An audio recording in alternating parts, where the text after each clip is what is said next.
Okay, so what I really encourage you to do here is not necessarily focus on at this stage what the context of the question is. At this stage, just simply pull out the numbers and then do the test, and then we need to think about the context at the end.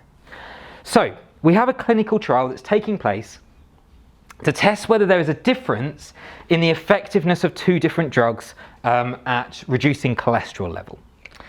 7 participants are recruited and put on drug A. After 2 weeks, it's found that the mean of these participants is 40 with a sample standard deviation of 3. So I'm first of all going to start by writing that down. So in other words, my first sample data for drug A is telling me that I have 7 participants for drug A, so I'm going to call that N1 to distinguish.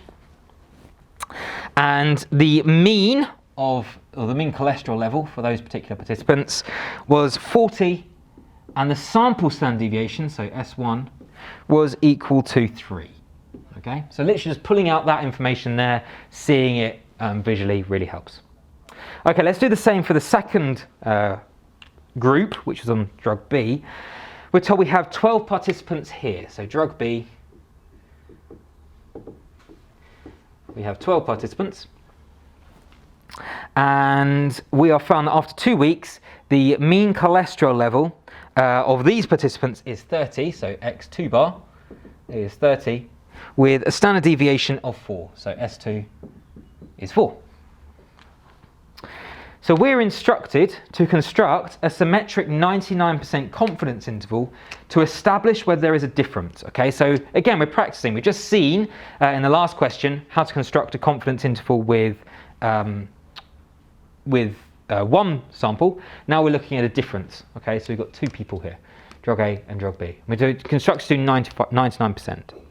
So exactly the same thing as before. The way which we're going to construct our confidence interval, though, is by looking at the difference between these 2 things. Now you can either do x1 bar take away x2 bar, or you can do x2 bar take away x1 bar. I don't mind which, as long as you're consistent. Okay. So in this case, I'm going to do x1 bar take away x2 bar.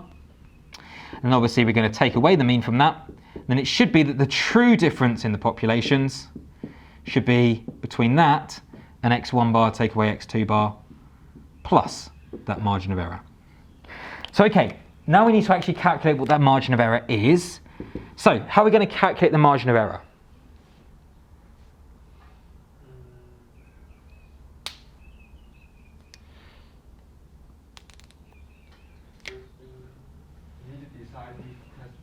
Good. So we need to decide which which distribution we're going to be sampling from. So I think in this case also using t-distribution. Yeah, good. Why? Because two sets of data, the sample number of 2 sets of data is less than 30. Good.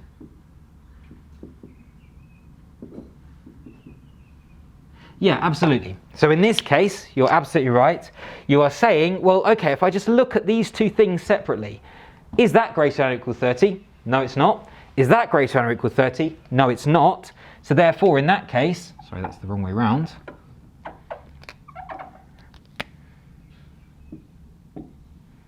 So in that case, we know we're going to be using the t-distribution. How are we going to find the degrees of freedom? So what is the degrees of freedom going to be? N1 plus N2 minus 2. Good, which is? Which is 17. Excellent, well done.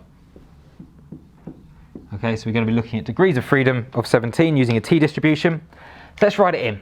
So we're going to be using t-distribution modelled around 17 degrees of freedom at the 99% confidence level, times by, well, in this case, the standard error, because we're using 2 samples, we need to put them together. And if you remember the formula in the formula sheet, it just goes the square root of, well, in this case, we've got sigma S1 and S2. If it was sigma, we could use that one as well.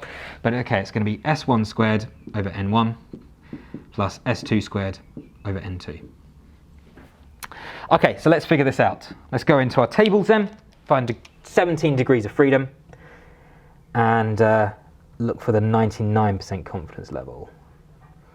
So that row, 99% is going to be 2.898.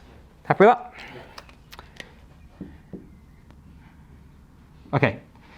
Then we need to multiply by, just stick the numbers in. So we get 3 squared over 7 plus 4 squared over 12, all square rooted. Chum, over to you. So that was about 2-ish, right? So 9 over 7. Yeah, okay, it's about 1-ish, a bit less than 1, a bit more than 1 rather. That's going to be about 16, so again about, yeah, exactly. So take the square root of that. So it's going to be about 1-ish. So yeah, I can kind of believe that. Yeah. Okay, so fine, let's put it all together then. So x1 bar take away x2 bar, that's going to be 4 take away 30, which is negative 26. So negative 26 minus my margin of error, which is 4.69. It's going to be less than or equal to the true difference in the means, which is going to be negative 26, the same difference in the sample means, but this time plus my 4.69. So okay, if we calculate each of these things, Sorry, the mean of the drug A should be 40, right? you are right, it should be 40. That was my mistake, sorry, my mistake. Okay, so 40 take away 30 is going to be 10. Okay, that's fine. Let's do that, yep. That's going to be 10 as well. Yeah, it seems very different. Yeah, that's fine. So that's going to be 10. That's going to be 10 as well. Yeah, good. Thank you, Chum. Okay, so 10 take away 4.69. What's that going to be? It's going to be 5.31.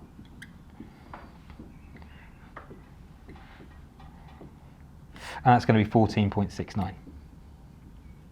You happy? Okay. So that's the confidence interval. Now the thing is, if we have a difference in the means, okay, a difference in two samples, we need to think a little bit more carefully about what this confidence interval is actually showing, okay? So whereas the last question we could just leave it there, okay, this is the confidence interval, this is where our true population mean should lie. This time we need to interpret what this actually means, because we're looking at a difference in the means. So in other words, we're saying that mu1 take away mu2 has to lie somewhere between 5.31 and 14.69 at the 99% confidence interval. So we're 99% confident that the true difference is somewhere between 5-ish and 15-ish. So what does that actually mean? How do we interpret that?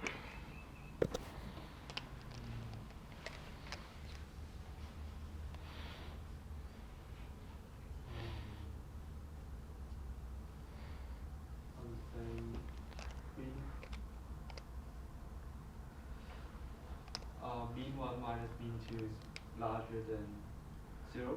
Good, because the lower level is positive, the upper limit is positive, so therefore the true difference has to also be positive as well. Yeah, good, excellent. So let's do it over here. So yeah, first of all, we're saying that the true difference, mu1 take away mu2, has got to be positive. Or another way of saying that, if I add mu2 to both sides, I get mu1 is greater than mu2. Okay?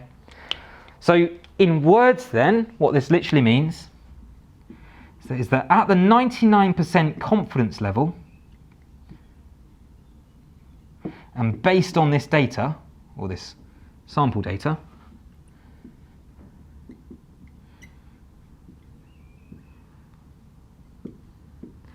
we can say, again with 99% confidence, that the cholesterol level, the mean cholesterol level of sample 1, because of course now I'm trying to put it in context. We're talking about cholesterol levels in the question, okay? So the mean cholesterol level of sample 1, which were the people on drug A, is higher than the mean cholesterol level of the people on drug B, okay? So we can say that on average, drug B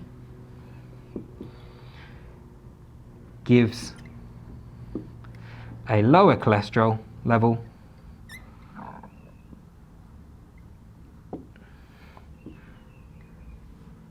than drug A. Okay, hopefully you can just about read my handwriting that went off at the end. But yeah, we're talking about cholesterol levels, so it makes sense that we need to interpret it in terms of what the cholesterol levels are doing with each of these two different drugs. So the fact that we have mu1, which is the mean cholesterol level of sample 1, people on drug A, versus mu2, which is the mean cholesterol level of people on drug B. And the fact that mu1 is greater than mu2 at the 99% confidence level, we can say that drug B gives a lower cholesterol level on average than drug A. Okay, so always try and put it in context with the question. Ignore what the question is doing right up until pretty much the last bit. Okay? All right, are there any questions about that? No? Okay, are you happy this one is more involved because you have to do more work with the calculation? It's the same process, but you have to also understand what that last thing means, right? And of course, there are three cases. The first case is the one which we got here, whereby both limits are positive. Therefore, you can just deduce this. The other case would be both levels are negative, in which case it would be the other way around, so mu1 has got to be less than mu2. The third case is when one is negative and one is positive. That's the one we need to be careful of, because if we have both of these values being really, really close to 0, then we can say that it's likely that mu1 take away mu2 are roughly equal to each other. It's roughly equal to 0. Okay. If it's kind of quite far away, for example, this one's like -50 and this one's like 100 in that direction, for example, right? Then in that case, we're like, well, actually, it's not clear. It's not clear where mu1 take away mu2 is, because there's a large range of values that it could take, not necessarily just 0. Does that make sense? Yeah. So just be a little bit more careful if it's negative and positive, right? But if it's clearly both negative or clearly both positive, it's much clearer to interpret.